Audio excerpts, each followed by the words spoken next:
Hola, soy profesora Santi. I am your child's Spanish 3 teacher. I'm going to tell you a little bit about myself and the course. I also teach Italian at the high school. It's great because some of the students do take both languages. I'm able to help them out with comparing both of the languages. Since they're Romance languages, they're very similar.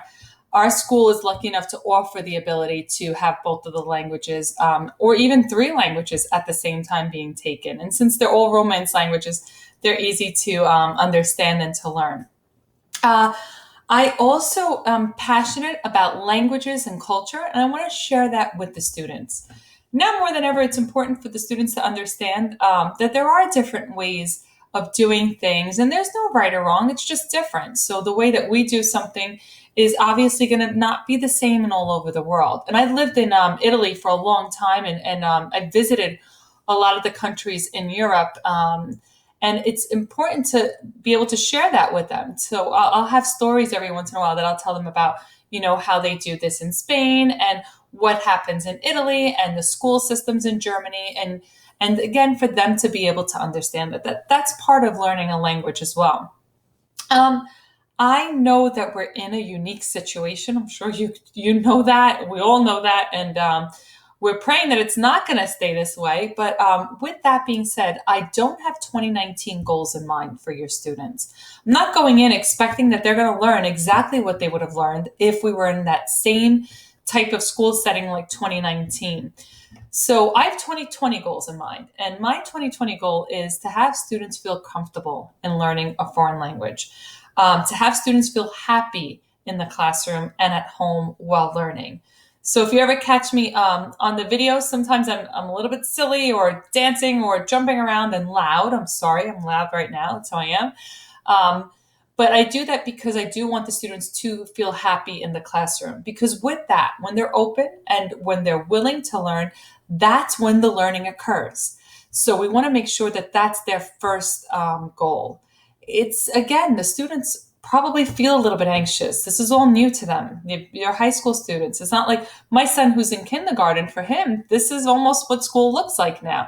But for your children that are ninth, 10th, 11th, and 12th grade, this is not what school is for them. So there is definitely going to be a level of anxiety internally for them. And we don't want that to impede what they would have learned. So again, that being said, I'm trying to make your students feel more comfortable in class so the learning comes with it. Um, I am being a little bit lenient at the beginning of the year because I understand that technology is not 100% consistent. Students' Wi-Fi was off, they weren't working. Students' mics sometimes are broken. Sometimes it's a coincidence because I'm sure if they're doing some type of video, it works magically for them. But then for this, it doesn't work. So again, I don't know, and I'm not able to hold them accountable for that. So what I am going to hold them accountable for is just being responsible to pay attention when they are at home and when they are in the classroom, to make sure that the assignments are completed when needed to. And for now, I'm accepting them late because, again, I understand that this is a unique and new situation for all of us. And I'm trying to be as reasonable as I can and understanding as I can for everybody. So if they can, I would want assignments done and on time, and if it is handed in late and they're just refusing to do it on time, then points will be deducted. But in the future, I will let them know if an assignment can't be handed in late, because we do need to teach them that responsibility to make sure that assignments need to be completed on time. There's a mixture of levels in this class. So I am making sure that each student feels that they're a little bit challenged. So for one assignment, I might have a student, I might ask them, can you expand this sentence? Can you say this in a different way?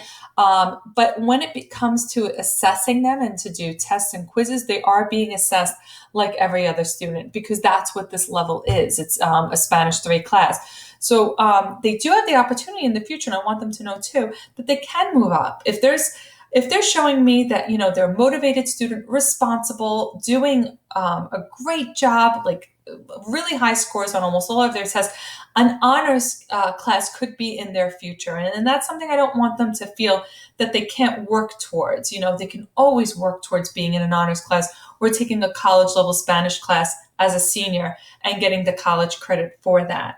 So that's something to keep in mind. Again, I respect everyone's different comfort level at home. I do want them to understand that when they are at home, though, I'm not making them like, I'm not thinking in my head, oh, it's okay, they can watch TV or text their friends. I'm expecting them to be paying attention. So with that being said, I am holding them accountable of everything that they're learning at home. If there's something that they still didn't understand, they're finding it difficult to understand without me in person, because that's their learning style, or I went a little bit too fast and they want me to review, I do offer extra help. Extra help is all virtually, all across the board. And it's going to be on Wednesday mornings at 6:45. They would just need to email me to let me know to access the Google Classroom so I can wait for them virtually and I can go over anything that they need. I am also making videos for some of my students that goes over a specific topic. For example, if we did the gustar verb, which is something we just did and they're still not getting it, I can make an extra video for them. I can show them different websites that helps them practice that verb a little bit more. So if they can't make the extra help, that's something else that they could do that is somewhat of an extra help for them. So that's that. I'm going to show you a little bit about our Google Classroom. This is the stream. Sometimes I post a question, like we listened to the song by Mark Anthony, Vivir Mi Vida, before introducing a different grammar topic. So I just had them, a couple of them, just write down a word that they learned from the song or a new line. Sometimes I will post just like a study guide for them because we had a quiz that had come up, or again, a little bit of work. But this is not where they're handing things in. This is just a little like announcement area for them. This is on the classwork tab. This is where they're handing things in. We have our classroom resources. So over here, I have a Quizlet for the vocab for this unit. I have their temporary passwords. They changed them when they went on to our online textbook. We're eventually going to be doing Duolingo, and this is great for students that want that little bit of a challenge. This is something that they could work on, so I'll be able to access this through our class. Probably next week they'll get the access codes. And this is our course syllabus. Most of the students didn't show this to you, so make sure that they show this to you and that you are able to see what our syllabus entails. My email over here, a fun Spanish website that goes over our Spanish classroom, and at the bottom to sign the acknowledgement form showing that you have read this, and this goes directly to me. That's a classwork grade, so again, they want to make sure that they get that done. We do a virtual classroom. It's not something that's going to be accessed every single day. So this is something that's going to be accessed, like when they need it. So sometimes I'll post the work here. I'll post the do now. Sometimes I will have the unit over here. So this is always there that they can access the vocab for the unit. Their Duolingo will be accessed here. If I have a fun song for them to listen to, they could access it over here. Some games in Spanish if they need to play them for just extra help, for support, or for fun if they want to learn, because why not? Word reference. We do not want them to use Google Translate, so this is a great dictionary for them to use. And the online textbook. There's the link for the online textbook here. So that's their virtual classroom. Here are their homework. So this is actually going to be due tomorrow. It's their first homework assignment. I've been a little bit lenient not giving homework because, again, I want them to just get comfortable back into the swing of things. But that's their homework assignment for tomorrow based on the song that we listened to. Just a couple of expressions with that. And then here's our classwork. So for the students that are virtual fully, and for the students that, either they're in class or at home, this is my way for them to be held accountable. So I'm making sure that they're keeping up, that they're not just like, watching TV or sleeping during class. I'm going to ask them to complete assignments, and then I ask them to submit it. Some of the students that are both in class and at home, do have the packet and the booklet for it. So they might like writing on paper and using pencil better. And who can blame them after, being next to a computer all of this time? But for the other students that are fully virtual, or students that prefer to just do things digitally, these are the assignments that we're doing. If they do it on paper, I am asking them now to maintain some type of distance in class. We don't want them to come up and show me the paper, so I'm asking them to submit it digitally. So again, make sure that they do that. Again, I don't know everyone's comfort levels with what's going on. And for me, it's kind of hard to understand that. So I feel like this is the safest way to just kind of make everyone feel safe and okay to just hand things in digitally. And again, I understand how everyone feels. And I hope you understand the same way too, that, we don't know everyone's comfort level. And I would never want to push anyone to do something that they don't feel comfortable with, especially in this situation. So these are all assignments. You can check to see if your child has submitted the assignments. They are so great at being crafty. I'm telling you, if they put the amount of effort into tricking us that they would put into actually studying, they'd be geniuses at this point, because sometimes they delete the assignment and turn it in so it looks like it's turned in for you.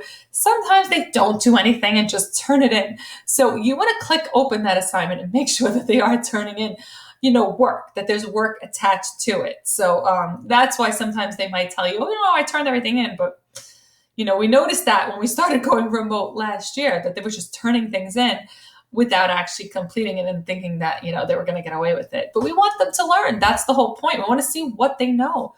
We want to make sure that they've understood it. So again, we have to remind them that. I think I'm Italian, so I talk. I use my hands. I talk a lot. And if we were meeting together, I would have gone over the bell probably. So this is great that I'm able to just talk as much as I want. But again, if you have any questions, you can email me at gsanti@ccsdli.org. I do miss meeting everyone in person. It's so nice to connect with the parents too after seeing the children. But you know what? We make the best of any situation that we're in. We're going to keep this positive mindset, because with that becomes a growth mindset that we can actually grow and learn. So we are going to keep that positive, mindset for the students and for everybody. And, fingers crossed that everything goes back to normal in the future. Again, thank you for listening. If you have any questions, you can reach me at my email. Is probably the fastest way to get in contact with me. And even for your child, email is the best way. If they write a comment under here, I don't really see it. I don't get notifications.